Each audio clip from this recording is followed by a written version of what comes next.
और फिर कुछ दिन बाद अरे आराधना, शांतिलाल के घर गन्ना जूस दे आओ भाई। 5 बड़े वाले ग्लास का ऑर्डर है। अभी दे आती हूँ विकास बाबू। आराधना गन्ने का जूस लेकर शांतिलाल के घर जाती है और देखती है कि वहाँ विनय और उसके दोस्तों के सिवा कोई नहीं होता। जूस तो ले आई है, इसे पिलाएगा कौन? पास बैठकर पिला भी दे। आप अमीर हो तो रदीप को कुछ भी बोलोगे? मेरा हाथ छोड़ो और मुझे जाने दो विनय बाबू।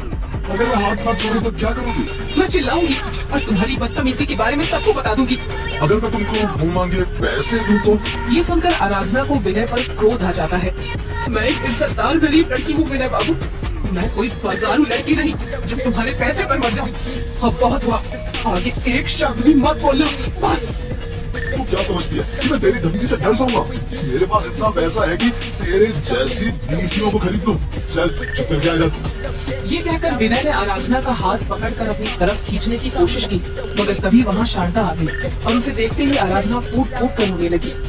विनय, ये क्या है? कुछ नहीं माँ, मैं तो बस इसके साथ मजाक कर रहा था। आपके अमीर बेटे और इनके दोस्तों ने मेरे साथ जबरदस्ती करने की कोशिश की है माँ जी। ये सुनकर शारदा बोलती है, मेरा बेटा इतना नीचे गिर सकता है मैं कभी सोच भी नहीं सकती। मैं इसे और इसके दोस्तों को अभी पुलिस के हवाले करती हूँ। रहने दीजिए माँ जी, मेरी इज्जत बच गई वही बहुत है। कैसे रहने दूं? किसी लड़की की इज्जत की क्या कीमत होती है, ये सबक तो इनको सिखाना ही पड़ेगा। ये कहकर शारदा ने पुलिस को फोन कर दिया और हम आराधना से माफी मांग लेते हैं मॉम, हमें पुलिस लाने मत भेजो प्लीज। हम आगे कभी ऐसी हरकत बोलकर भी नहीं करेंगे। ऐसे गंभीर अपराध के लिए माफी कोई मायने नहीं रखती बेटा, इसकी सजा तो तुम सबको भुगतनी ही पड़ेगी। इंस्पेक्टर, ले जाओ इनको। पुलिस विनय और उसके दोस्तों को थाने में ले जाती है और फिर शारदा आराधना के आगे हाथ जोड़कर बोलती है, बेटी, मैं अपने बेटे की करतूत के लिए बहुत शर्मिंदा हूँ।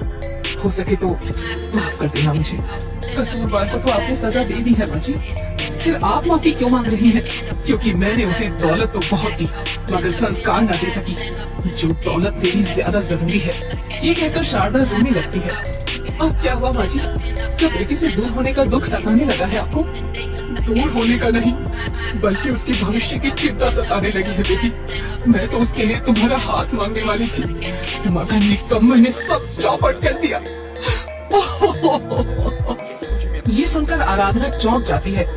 मेरा हाथ माँ जी? पर मैं तो बहुत गरीब लड़की हूँ, पर गुणों और विचारों में हमसे बहुत अमीर हूँ। मुझे ऐसी ही बहू चाहिए थी बेटा। ये कहकर शारदा चुप हो गई और आराधना भी वहाँ से चली गई। फिर इसके कुछ ही घंटों बाद आराधना विनय को साथ लेकर शारदा के सामने आ जाती है। विनय, तू यहाँ कैसे? मैंने इन्हें पुलिस से छुड़वा लिया है माँ जी, सुधरने का एक मौका तो मिलना ही चाहिए ना। जब आराधना ने ही मुझे माफ कर दिया है तो अब तुम भी कर दो मामा। विनय में ये बदलाव देखकर शारदा बहुत खुश हो जाती है। बेटी, तूने एक दुखी माँ का दुख दूर करके बहुत बड़ा पुण्य किया है। ईश्वर तुझे सदा सुखी रखे। ये कहकर शारदा ने आराधना को गले लगा लिया और फिर अपने बेटे से उसकी शादी कर दी। इस तरह गरीब आराधना और उसकी छोटी बहन उर्मी का जीवन तो समझ जाता ही है, साथ ही शारदा को भी गुणवती बहू मिल जाती है।